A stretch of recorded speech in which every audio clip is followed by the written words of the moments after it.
compañeros Celta de Vigo.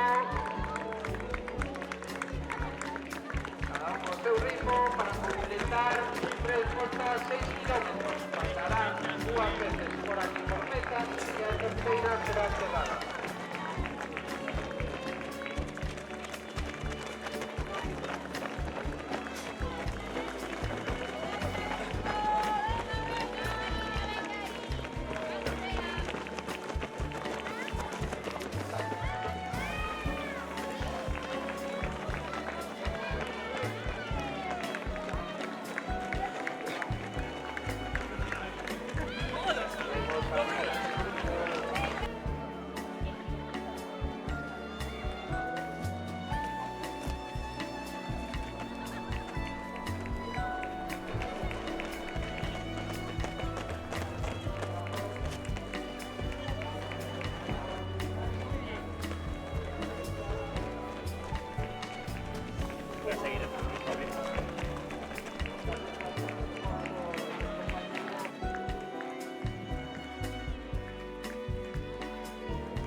O primeiro clasificado da categoría absoluta vai a completar xa os 6 kilómetros.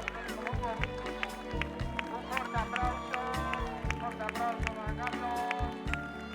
Un aplauso del club. Segundo clasificado, subcampeón.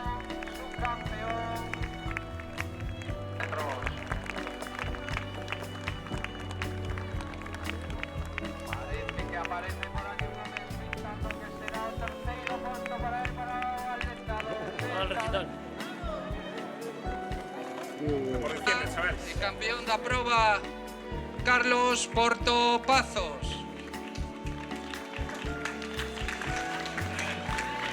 Ahora os prometidos agasallos farán ya aí entrega.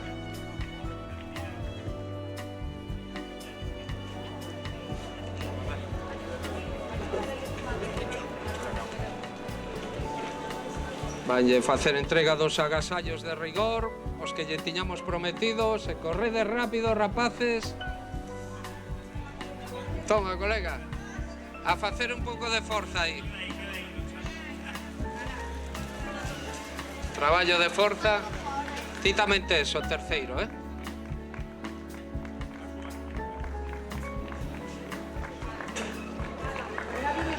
Xa está o Nadal aí preto, Parece que no, pero xa está aí. Bueno, un fuerte aplauso aquí, podio masculino. Aquí entrega Carmiña, concelleiro de Deportes e alcaldesa, fan entrega. Forte aplauso para os máis veloces. Neste día, agradecer estes grandes atletas